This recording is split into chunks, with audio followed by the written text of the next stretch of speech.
uniquement par une loi, des règles, des principes qu'il faut suivre à la lettre, sinon il n'y a plus de relations? Ou est-ce que nos relations familiales sont régies par Jésus-Christ, la grâce et la vérité?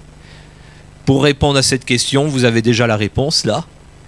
Et la réponse, c'est que mes relations familiales avec mes enfants, avec mes parents, entre cousins, cousines, tontons, frères et sœurs, et tout cela, au quotidien, et finalement dans l'Église même, eh bien que la grâce et la vérité régissent toutes nos relations. Toutes nos relations. C'est la réalité de notre relation avec Dieu. Dieu vient vers nous, non avec une règle que nous devons suivre strictement en disant « tais-toi et obéis, c'est comme ça que tu dois être chrétien ». Non, je ne pense pas. Il vient plutôt avec cette grâce et cette vérité dont il est annoncé en Jésus-Christ, qui dit « je t'aime, suis-moi ». Je t'aime, suis-moi. Je n'ai que du bien à t'offrir. Je n'ai qu'une vie à t'offrir. Je n'ai pas une destruction ou des morts à t'offrir. Je n'ai que la vie à t'offrir. La loi n'offre pas la vie. La loi peut cadrer une vie, mais elle n'offre pas la vie. Par contre, la grâce et la vérité en Jésus-Christ offrent la vie. Et le titre de mon message, donc ce matin, vous l'avez déjà compris, il s'affiche, c'est qu'on puisse... Eh bien voilà, ça arrive. Ça arrive, oui, ça arrive. Ça arrive. Voilà. La grâce au cœur de nos relations familiales. C'est ce dont je vais parler ce matin, que nous la vivions. Cette grâce au cœur de toutes nos relations familiales. Qu'elles soient dans notre quotidien, quand je me lève, quand je me couche, même la nuit quand je dors, que je puisse ronfler avec grâce. C'est-à-dire que, ben oui, mon voisin il ronfle, mais je lui fais grâce, quoi. Luc 15, versets 11 à 32, vous connaissez bien cette parabole, c'est là-dessus que je vais m'appuyer maintenant. C'est la fameuse histoire de celui qu'on appelle le fils prodigue, ou que j'appellerais plutôt le père et ses deux fils. Parce que dans cette histoire, il n'y a pas qu'un fils, il y en a deux. Et je vais la lire entièrement. Donc Luc 15, versets 11 à 32, je vais la lire dans la version de la Bible dite du Sommeur. Voilà, Jésus, puis il poursuivit. Un homme avait deux fils. Le plus jeune lui dit « Mon père, donne-moi ma part d'héritage, celle qui doit me revenir. » Et le père fit le partage de ses biens entre ses fils. Quelques jours plus tard, le cadet, le plus jeune donc, vendit tout ce qu'il avait reçu et il s'en alla dans un pays lointain. Là, il gaspilla sa fortune en menant grande vie. Quand il eut tout dépensé, une grande famine survint dans ce pays-là et il commença à manquer du nécessaire. Alors il alla se faire embaucher par l'un des propriétaires de la contrée. Celui-ci l'envoya dans les champs garder les porcs. Le jeune homme aurait bien voulu apaiser sa faim avec les caroupes que mangeaient les bêtes, mais personne ne lui en donnait. Alors il se mit à réfléchir sur lui-même et se dit « Tous les ouvriers de mon père peuvent manger autant qu'ils veulent alors que moi je suis ici à mourir de faim. Je vais me mettre en route, j'irai trouver mon père et je lui dirai « Mon père, j'ai péché contre Dieu et contre toi. Je ne mérite plus d'être considéré comme ton fils. Accepte-moi comme l'un de tes ouvriers. » Il se mit donc en route pour se rendre chez son père. Comme il se trouvait encore à une bonne distance de la maison, son père l'aperçut et fut pris d'une profonde pitié pour lui. Il courut à la rencontre de son fils, se jeta à son cou et l'embrassa longuement. Le fils lui dit « Mon père, j'ai péché contre Dieu et contre toi. Je ne mérite plus d'être considéré comme ton fils. » Mais le père dit à ses serviteurs « Allez vite chercher un habit, le meilleur que vous trouverez, et mettez-le lui. Passez-lui une bague au doigt et chaussez-le de sandales. Amenez le veau que nous avons engraissé et tuez-le. Nous allons faire un grand festin et nous réjouir. Car voici, mon fils était mort, et il est revenu à la vie. Il était perdu et je l'ai retrouvé. » Et ils commencèrent à festoyer dans la joie. Pendant ce temps, le fils aîné travaillait au champ. Sur le chemin du retour, quand il arriva près de la maison, il entendit de la musique et des danses. Il appela un de ses serviteurs et lui demanda ce qui se passait. Le garçon lui répondit « C'est ton frère qui est de retour. Ton père a tué le veau gras en son honneur parce qu'il l'a retrouvé sain et sauf. » Alors, Le fils aîné se mit en colère et refusa de franchir le seuil de la porte.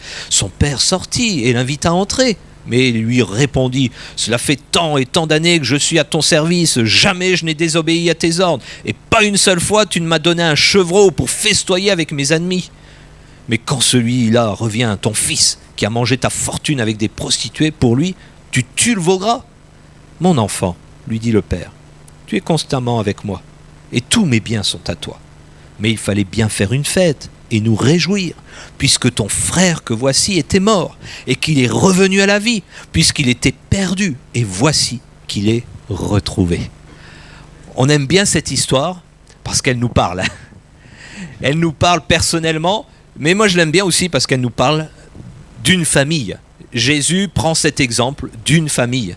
Un père avec ses fils, ça ne veut pas dire que la mère était absente, mais il met le focus, il focalise sur ce père avec ses deux fils pour montrer quelque chose de fort au niveau relationnel. Et comment la grâce va permettre quelque chose que la loi n'aurait pas pu permis à ce moment-là. Comment seule la grâce va permettre de guérir, de rétablir une relation qui a été brisée. Et en même temps, dans ce passage, je vois d'une manière très concrète et très pratique comment la grâce s'exprime au quotidien dans des gestes, dans des paroles, dans des attitudes. Parce que ce n'est pas quelque chose de théorique, là on voit du pratique, la grâce en pratique. Et c'est les deux points qui s'affichent que je vais partager maintenant, ce que permet la grâce dans nos relations et l'expression pratique de la grâce. Un père avait deux fils. On va voir ensemble ce premier point. On passe à la diapo suivante. Ce que permet la grâce. Quand je vois ces deux fils, qu'est-ce que je vois ? Je vois deux fils qui sont en rupture relationnelle avec leur père. Je ne vois pas deux fils qui ont une formidable relation avec leur père, bien au contraire, parce que qu'on regarde le premier ou qu'on regarde le second, il y a peut-être des problèmes différents, mais les deux, au niveau relationnel, ça ne va pas du tout. Ça ne va pas du tout.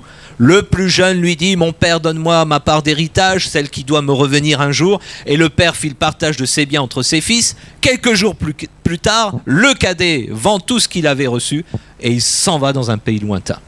Il claque la porte. Et le second, il se met en colère et il refuse d'entrer dans cette maison où il y a la fête. Il refuse. Donc les deux, ils ont leurs problèmes. Et parlant de rupture relationnelle, il y a ce qui va s'afficher maintenant, il y a ce qui est visible et il y a ce qui est invisible. Alors, vous allez me dire, les deux avaient tort. Oui, ils avaient tort. Dans ce récit, on peut dire les deux avaient tort. Mais dans la réalité, notre réalité d'aujourd'hui, on peut se dire, ils avaient peut-être raison. Enfin, pas ceux de l'histoire, mais ce fils, cet enfant, cette fille, cet ado, de fuir et de claquer la porte de sa maison, peut-être que c'était justifié. Peut-être. Il y a eu rupture, la première visible, parce que c'est ce qui arrive, surtout chez les ados, où dès qu'on a la majorité, en disant « ici j'étouffe, on m'interdit d'être moi-même, donc je me sauve ». Parce que là, dans cette maison, c'est une prison. C'est une prison. Fais ceci, fais pas cela, fais ceci, fais pas cela. Mais moi, j'aime bien le rouge et on veut tous tout le monde veut que je m'habille en bleu. Alors, c'est un exemple, hein.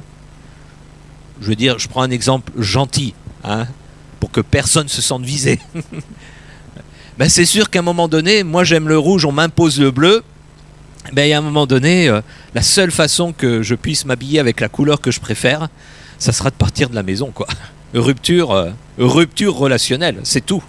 Fuir pour être soi, qu'on ait tort ou qu'on ait raison. L'histoire de ce fils, lui, pour être soi dans son désir, c'était son désir finalement de dépenser comme il le sentait, comme il le voulait, l'argent qui était à sa disposition à ce moment-là. Il est condamnable, c'est ok. Mais dans d'autres situations, on peut dire c'est peut-être pas si condamnable que ça. On ne peut pas lui donner totalement tort à cet enfant d'avoir claqué la porte. Parce que il ne pouvait pas exprimer qui il était et il était dans un carcan. Ça, c'est le côté visible, ça se voit. Donc là, la rébellion, elle est frontale, elle est claire, elle est nette. Mais le pire, c'est quand ce n'est pas visible. Des fois, il vaut mieux qu'il claque la porte, au moins c'est clair, c'est net. Il y a rupture relationnelle, ça ne va pas bien entre parents et enfants, ou dans le couple aussi. Je peux donner le même exemple pour le couple, quand l'un est étouffé par l'autre et que rien ne se fonctionne. Mais souvent, c'est invisible. Comme on dit, il y a la colère qui gronde là. C'est là. Des sentiments d'injustice. Mais on étouffe, il ne faut pas faire de bruit. Nous sommes un couple chrétien, nous sommes une famille chrétienne. Pour le témoignage, il faut pas d'éclat, rien. Mais au fond des cœurs, la rupture relationnelle est déjà en place.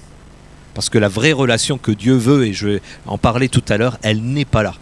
Elle n'est pas là puisqu'il y a une prison intérieure, parce qu'il y a tout un ensemble d'événements qu'on a compris, qu'on a ressenti comme injustes. Que ça soit vrai ou faux, c'est pas là la question, c'est juste un constat. Le fils aîné, dans l'histoire, sa colère là, elle s'est exprimée parce que sa compréhension, on va dire, de sa relation avec son père, elle était décalée, elle était fausse. Il était en relation avec son père, pensant qu'il était en relation parce qu'il suivait les règles de la maison. C'était pas ce que voulait son père. Ok, suivre les principes d'une maison, un cadre, c'est bien, mais c'est pas ça qui fait qu'on est en relation les uns avec les autres. Et là, il est dans sa prison personnelle. Ce que permet la grâce, justement, prévenir et guérir les ruptures relationnelles, ça nous amène à ce que va dire la diapo suivante, ce que va faire le Père. Oui, les deux enfants sont en rupture, mais seule la grâce que le Père, celui qui avait un pouvoir de changer les choses, il le pouvait, une capacité pour changer cette situation, les enfants restaient les enfants, eh bien c'est lui qui va le mettre en œuvre. On voit pour le premier fils, ce père, il courut à la rencontre de son fils, se jeta à son cou et l'embrassa longuement. Et pour le second, son père sortit et l'invita à entrer. « Mon enfant, lui dit le père, tu es constamment avec moi et tous mes biens sont à toi. » Et là, pour ces deux enfants, le père ne fait pas du favoritisme, l'un plus que l'autre. L'un, la rupture, elle est visible, il a claqué la porte. L'autre, elle couve, elle est invisible. Peut-être que celui qui est dans ce côté intérieur caché peut paraître l'enfant sage, vu qu'il obéit à tout ce que le père dit. « J'ai obéi à tous tes ordres !» Ah, ça, c'est l'enfant modèle, sage comme une image, mais en fait, qui n'est pas en relation de cœur à cœur avec son père à ce moment-là. Là, je parle père-enfant, mais parce que c'est la parabole.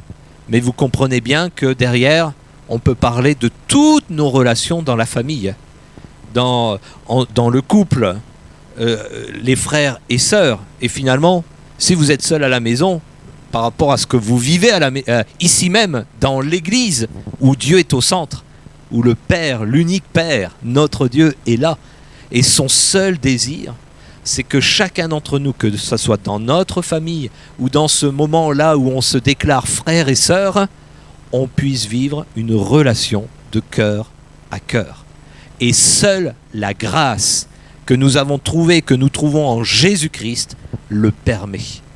Ce ne sont pas les règles qui permettent de vivre des relations de cœur à cœur. Ça ne veut pas dire que je suis en train de dire il ne faut pas de règles, il ne faut pas de loi. Je ne suis pas en train de dire ça.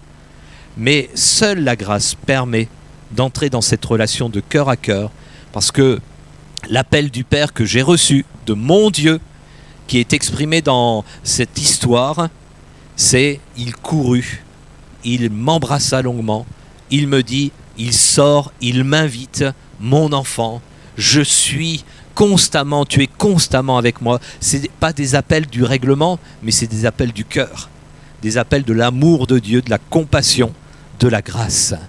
Et cette réalité de vivre une relation de cœur à cœur, on voit de quelle manière les désirs du départ de ces deux fils, qui étaient mal placés, mal dirigés, eh bien, dans la grâce, ils vont être dirigés correctement. C'est ce qui va s'afficher là maintenant, que vous allez voir. C'est-à-dire que dans cette relation de cœur à cœur, le Père dit « Tu peux être toi-même, mais pas en fuyant la relation, en étant dans la maison du Père. » Et dans une famille, et je dirais que justement, un des objectifs du pourquoi la famille existe, c'est qu'elle me permette d'être moi tout en étant avec eux. Pas être moi en écrasant les autres, pas en être moi en faisant n'importe quoi, mais être ce moi que Dieu veut. Que Dieu veut. Parce qu'il y a le moi que je veux qui est attisé par le péché. Celui-là, on n'en parle pas. Tous ces mauvais désirs. Ce fils, il est parti en live, comme on dit. Mais quand le père l'accueille en disant « Mais tu peux être toi-même, tu n'as pas besoin de prendre la fuite et de faire n'importe quoi avec ta vie. Je t'ai donné des choses, je t'ai donné un héritage, mais tu aurais pu en profiter dans la maison du Père d'une autre manière que ce que tu as fait jusqu'à présent. » Et quand on rencontre Jésus, on ne rencontre pas quelqu'un qui va nous mettre dans une prison de règles. Et souvent, ça je l'ai entendu, ceux qui disent ça, c'est qu'ils n'ont pas compris ce qu'était la grâce. Certains en disant, oui, mais si je deviens chrétien, je ne pourrai plus faire ça, je ne pourrai plus faire ça, je ne pourrai plus.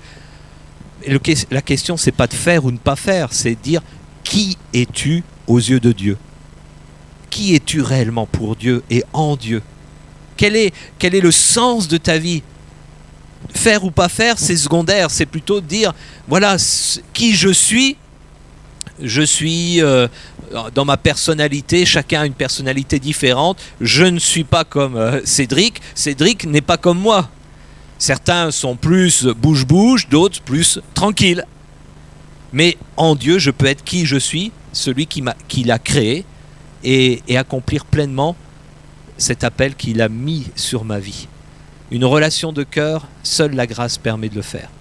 Seule la grâce que je trouve en Jésus-Christ, manifestée en Jésus-Christ, parce qu'il y a l'amour de Dieu qui est là-dedans et qui, on va dire, l'entoure de partout, me permet d'être moi-même. Pas en prenant la fuite, mais en étant au pied de Dieu, auprès du Père. Et c'est ce que Dieu veut dans nos familles, que nous le vivions, dans nos relations. En disant, grâce à vous parents, grâce à toi frères, sœurs, j'ai pu être moi-même et découvrir celui que Dieu appelle à être.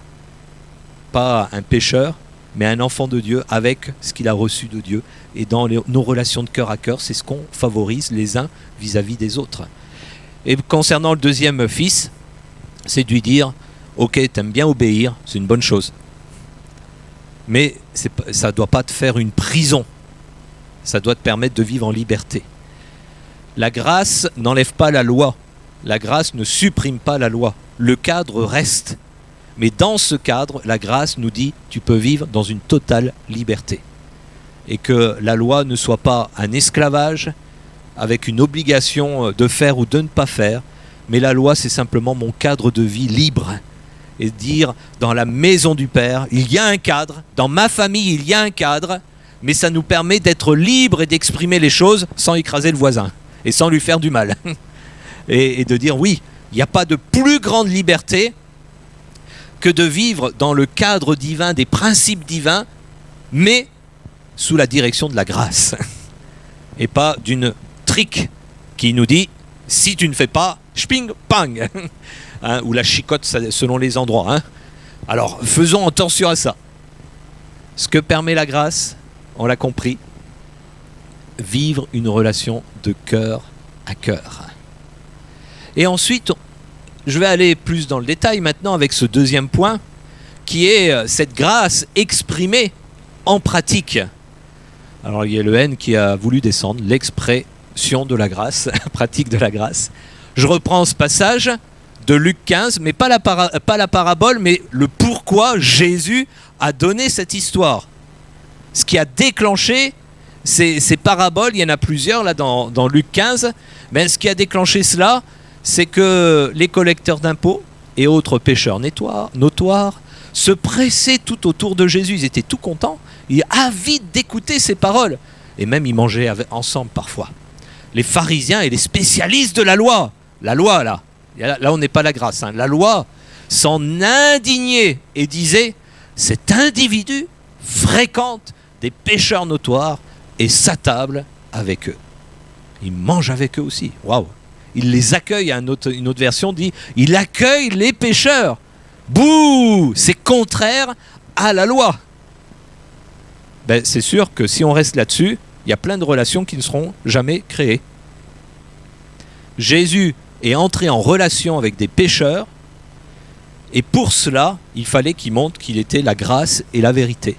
S'il venait à l'image des pharisiens et des spécialistes de la loi, aucun contact avec eux. Aucun contact.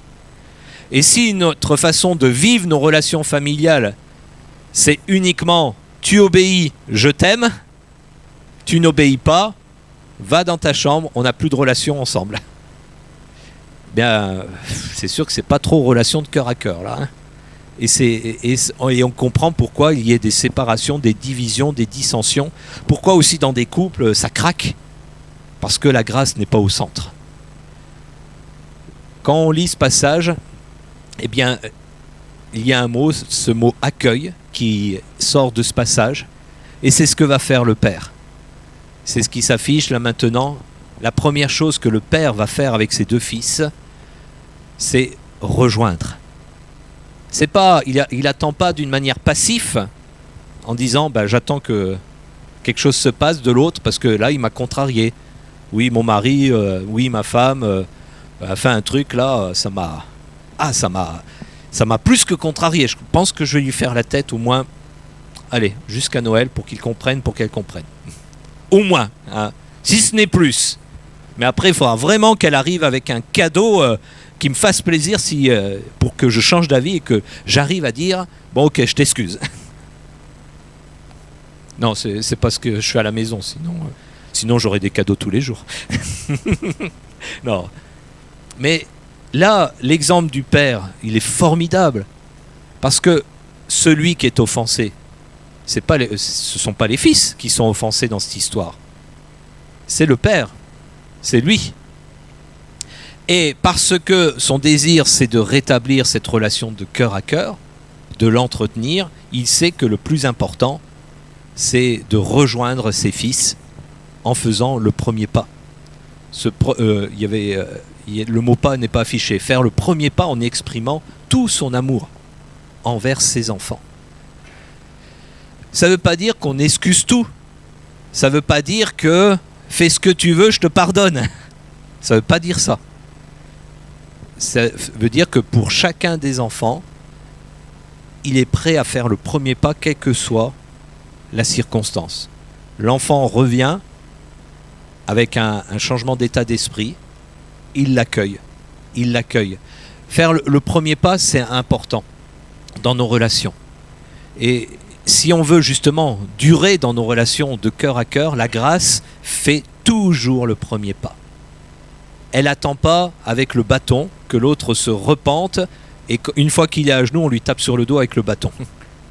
Non, la grâce fait toujours le premier pas en disant, quand même dans notre famille, en tant que couple, en tant que parents, en tant qu'enfants, si c'est l'amour qui est là, si nos relations dans notre famille sont si importantes qu'on peut le dire dans notre couple, bien on ne peut pas faire autrement que de faire toujours le premier pas vers l'autre. Et si chacun fait le premier pas vers l'autre, à un moment donné, on se rencontre. Si personne ne fait le premier pas, personne ne se retrouve. Et rien ne change. Donc à savoir, si l'autre ne le fait pas, c'est pas parce que l'autre ne le fait pas que je ne vais pas le faire. À un moment donné, il faut dépasser ces blocages et dire « Ok, bon, là, il n'y a rien qui se passe, personne ne fait ce premier pas pour rejoindre l'autre. Bon allez, je vais le faire. Je vais le faire. » Il n'y a pas d'autre moyen. C'est ce que Jésus a fait. S'il attendait qu'on soit parfait, il ne serait jamais descendu du ciel. S'il attendait qu'on fasse tous ses premiers pas pour se tourner vers lui, il ne serait jamais venu. Et c'est lui qui a fait ce premier pas. Et quel pas? C'est plutôt plus qu'un pas, puisque ça l'a amené jusqu'à la croix et au salut du monde entier. Et des fois, nos pas peuvent paraître anodins, mais ils peuvent avoir des conséquences formidables. Parfois, on se dit, mais non, allez, je veux juste faire ça, juste dire j'aimerais te parler, ou juste dire tiens, voilà, je te ferai un cadeau, ou juste un petit mot, ou juste se mettre à côté, puis prendre la main. Juste ça, sans rien dire. Et on se dit, oh mais non, non, on dénigre la valeur de ces petits pas. Au contraire, ces petites choses peuvent ouvrir des brèches et rétablir des relations de cœur à cœur. Je ne sais pas si vous l'avez déjà remarqué. Alors il arrive que parfois on se dispute dans un couple. C'est normal, je vous rassure. Il n'y a rien d'exceptionnel à ça. Il arrive qu'on se dispute entre parents et enfants, ados en particulier, c'est normal. Mais des fois, sans rien dire, voilà, l'autre il est assis, c'est un peu chaud, un peu frais. Et puis de se mettre juste à côté, et puis juste de mettre la main sur l'épaule, sur le genou, prendre la main sans rien dire, et puis être un peu comme ça, là, un peu tout penaud, quoi. Et là, l'autre se met à fondre en larmes. On n'a rien fait. On a juste fait un petit pas en disant on ne peut pas laisser la situation comme ça. Et là, derrière, quand on fait ça, c'est ça qui est formidable, c'est qu'il y a l'approbation de Dieu et l'action de l'Esprit. C'est pour ça que les choses craquent. Parce que Dieu veut qu'il en soit ainsi. Et veut pas qu'on campe sur des positions en disant non, la règle, la loi. Mais quand une relation est brisée, la loi ne rétablit pas une relation. Seule la grâce. Seule la grâce. Avoir une attitude ouverte pour écouter, c'est le Père. Il n'a pas donné de parole au début, hein, il a juste tout ça, il a écouté l'un, il a écouté l'autre. Il les a écoutés. C'est bien de s'écouter les uns les autres, hein, de temps en temps, même tous les jours. Pas d'écouter pour dire « Eh bien, j'avais raison !» Non, écoutez, ok, ben je comprends. Je reçois. Ou même si je comprends pas, je reçois, oui. J'écoute. Tu souffres, tu m'exprimes ta souffrance, tu m'exprimes ta contrariété, tu m'exprimes ton sentiment d'injustice. Rien que ça fait quand même la différence. Que juste de tout de suite couper la parole et puis d'arriver dans son laïus à soi. Écoutez, en étant ouvert, en étant prêt à tout entendre, même ce qui pourrait nous bousculer nous-mêmes. Et puis cette invitation à entrer. Le père invite les deux enfants à entrer. L'un accepte, l'autre refuse. Mais le père ne peut pas les obliger à revenir dans la relation. Il fait tout pour rétablir la relation et seule la grâce en pratique où je rejoins, je fais le premier pas, j'écoute, mais j'invite, j'impose rien à l'autre. Maintenant, tu dois être comme ça, maintenant c'est bon. Mais il faut laisser le temps à l'autre aussi, si l'autre a été bousculé dans ses émotions, il faut lui laisser le temps de digérer la pilule et de revenir, mais de l'inviter, de dire, ben, voilà, c'est vrai que je suis désolé, c'est vrai ceci, c'est vrai cela. Mais bon, on peut repartir ensemble quand même. Laisse-moi 5 minutes. Ok, on n'oblige pas, c'est une invitation. Jésus m'a invité à sa table, à son royaume. J'ai dit oui, merci Seigneur. Mais j'ai plein d'amis qui à l'époque ont dit non. C'était la même invitation. Mais il n'oblige pas. Et donc dans le côté relationnel, dans la famille, avec les uns avec les autres, on s'invite les uns les autres à se retrouver, mais on ne peut pas obliger. La grâce, elle n'oblige pas. La loi, c'est de l'obligation. La grâce, elle n'oblige pas, elle invite. Je t'invite. Ensuite, et là je vais aller plus rapidement pour les deux points suivants. Enfin, voilà. Quand on lit l'histoire, c'est un petit détail, mais qui est tellement important et qu'on fait peut-être pas trop dans nos maisons. Le renouvellement de l'alliance. Ce père, avec ses deux fils, renouvelle son alliance de père, de filiation. Au premier, il lui fait cette grande fête et il le rétablit dans toute sa dignité en disant « Mon fils !» C'est pas un étranger, c'est « Mon fils !» Même s'il a vécu n'importe quoi et n'importe comment, c'est « Mon fils !»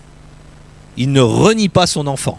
Et pour le second, qui est en colère, qui finalement méprise son père, il dit « Toi, mon enfant, t'es pas n'importe qui, t'es pas un serviteur, t'es pas un ouvrier, t'es pas un étranger, tu es mon enfant. » Alors là, je parle uniquement aux papas ou aux grands-papas qui ont des enfants aussi qui sont peut-être plus grands, mais c'est tout, le grand-père reste toujours un père parce qu'il a toujours un enfant qui est grand. De le dire à ses enfants en disant « Tu es ma fille et je suis heureux que tu sois ma fille. que tu sois mon fils. Je suis fier de t'avoir pour mon fils, pour ma fille. Tu n'es pas un étranger, tu es important à mes yeux. Tu es important. Et les mamans peuvent le faire aussi, mais c'est vrai que, enfin, il faut le faire, mais c'est vrai que les pères le font moins et ça a un impact plus fort, ce qu'on remarque. Le rôle du père, c'est pas n'importe quoi. Je dis pas ça en disant le rôle de la mère, c'est secondaire. Non, les deux sont importants, sont complémentaires, mais que nous, pères, nous puissions dire je suis fier de t'avoir pour mon enfant. Je suis pas fier de tout ce que tu fais, forcément, si c'est des bêtises. Mais tu es mon fils. Il y a une alliance. On n'est pas étrangers l'un pour l'autre. On est liés par quelque chose. Et ce quelque chose, ça change notre relation.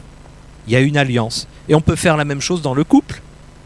Quand on se dit tu es ma femme, tu es mon homme ou tu es mon mari, hein, et de renouveler cette alliance conjugale en disant je suis fier d'avoir dit oui il y a 10 ans, 15 ans, 20 ans, 3 ans en arrière. Et je ne regrette rien. Pas pour prendre la chanteuse, hein, mais même si il y a eu des disputes, conflits, même s'il y a eu des moments de crise, c'est pas ça qui va changer l'alliance qui nous lie l'un à l'autre. Et j'aime bien ces paroles dans la Bible qui dit de faire toujours sa joie de la femme de notre jeunesse. Pour montrer c'est une alliance qui dure et que la vie de couple, le mariage, et je dis la vie de couple parce que pour moi le mot mariage c'est juste un événement, alors que couple c'est toute la vie.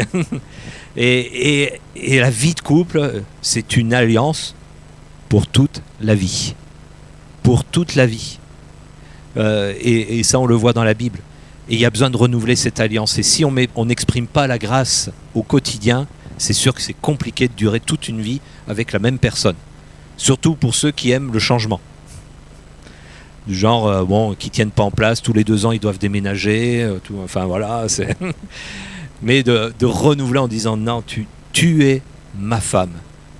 Et en disant ça, je vous dis pas la jalousie qui vient nous animer, enfin nous en particulier les hommes. Touche pas ma femme. Pas comme une propriété, hein, mais en disant il y a une alliance et personne n'a le droit de venir briser cette alliance. Et Dieu, il est là. Il l'a béni. Et dernier point, pour exprimer pratiquement la grâce au quotidien, se réjouir ensemble. Cette fête, moi, je la trouve formidable. Est-ce qu'on a l'habitude de faire la fête à la maison en dehors des événements particuliers comme l'anniversaire ou Noël? De s'imaginer des fêtes, parce qu'il n'y en a pas assez. Hein. S'il faut attendre Noël ou l'anniversaire, il n'y en a pas assez. Hein, sur 12 mois, en faire que 2 l'année, c'est pas assez. Donc, à un moment donné, il faut se créer des fêtes à la maison. Dire, qu'est-ce qu'on fête?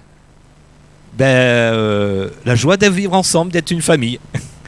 La joie d'appartenir au Seigneur. Qu'est-ce qu'on fête?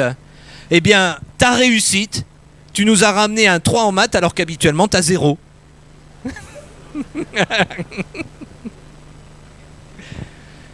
Oui, on s'encourage les uns et les autres. Parce que là, la fête qu'ils font pour le fils, qu'est-ce qu'il a réussi le fils? Rien du tout. Simplement le fait d'avoir réfléchi 5 minutes et de dire ma vie c'est une cata, faut que je retourne chez mon père. Et le père, allez, on fait la fête. Et l'aîné, il comprend pas. De quoi faire la fête? Qu'est-ce qu'il a réussi? Il ramène pas un vin? Rien du tout. Ah non, mais là, non, si, quand même, là, il y a eu un déclic, là, quand même. On peut célébrer un peu ce déclic. Et là, exprimer la grâce, c'est ça, c'est de dire, arrêtons de se rappeler le passé ou l'attente d'une perfection qui n'arrivera jamais. Parce qu'on sera toujours faillible dans plein de points, mais prenons ces occasions que Dieu nous donne de bénédiction, de victoire personnelle, de progrès personnel, et célébrons-le ensemble dans nos maisons. Nous qui sommes croyants, célébrons le présent en annonçant l'espérance de l'avenir, en disant si tu es capable d'avoir 3, je crois, on va faire la fête et je crois que la prochaine fois tu auras 5. C'est les petits pas. Après, on connaît tes capacités, j'espère pas plus que 5. Mais bon, on va s'arrêter là. Mais au moins, on va se réjouir ensemble. Et quelque part, ça donne à l'enfant plus de motivation pour dire « Allez, j'arriverai au 5, j'arriverai, allez, je vais bosser. » Même s'il n'y a pas les capacités, mais voilà, s'il fait rien, ça c'est autre chose. Mais en rentrant, bien aujourd'hui, ou cette semaine, ou la semaine qui vient, après, mettez la musique à fond à la maison, la louange, et allez-y, faites la fête avec vos enfants en disant « Qu'est-ce que tu célèbres ?» Bien la joie d'appartenir à Jésus. On peut le faire ensemble, allez, on le fait pas assez, allez les enfants, allez la maison, venez. Et l'ado, ça y est, mes parents, ils deviennent fous. Ils arrêtent de regarder Netflix, ils commencent à danser sur des louanges. Non, c'est qu'on a réalisé que c'était le moment de faire la fête en famille quand même, puisque la grâce est là. La grâce est là. Et je terminerai donc avec cette phrase que j'ai dit à plusieurs reprises. Seule la grâce permet aux relations de perdurer. Ça n'enlève pas la loi, le cadre doit être là, mais pour que la relation de cœur à cœur dure dans nos familles, il faut mettre la grâce au centre, et de pouvoir le vivre dans nos couples, dans nos relations en tant que parents, surtout avec les ados qui sont en crise, dans les enfants avec leurs parents qu'ils ont peut-être plus revus depuis un certain temps, et de faire le premier pas, de retourner, dire bonjour à papa et à maman, même lorsqu'on a 30 ans, 40 ans, ça arrive, et vivre cela à nouveau en disant j'ai appris une chose en Jésus, c'est que la grâce, elle est en Jésus et elle doit s'exprimer si on veut que les choses changent. Pas juste une théorie, pas une doctrine, mais dans le quotidien, si on veut que dans nos relations les choses changent. Je vais juste prier et ensuite je reprendrai la parole pour me présenter un petit peu, mais juste prier en ces instants pour chacun d'entre nous et que tout ce que je viens de partager puisse enclencher des changements relationnels dans nos vies, à la maison, au quotidien. Merci Seigneur en ces instants. C'est vrai que ce matin, on a pu te louer, on a pu exprimer notre reconnaissance, entendre ces beaux témoignages aussi, entendre ta voix de différentes façons. Et tu nous rappelles encore combien tu es au cœur des relations familiales, là où on est capable d'aller l'un vers l'autre, là où on est capable d'exprimer la grâce en premier. Et je te prie pour toutes les familles représentées en ce lieu, dans les défis de ce siècle où c'est du chacun pour soi, où on claque si facilement la porte, où on casse les relations si facilement.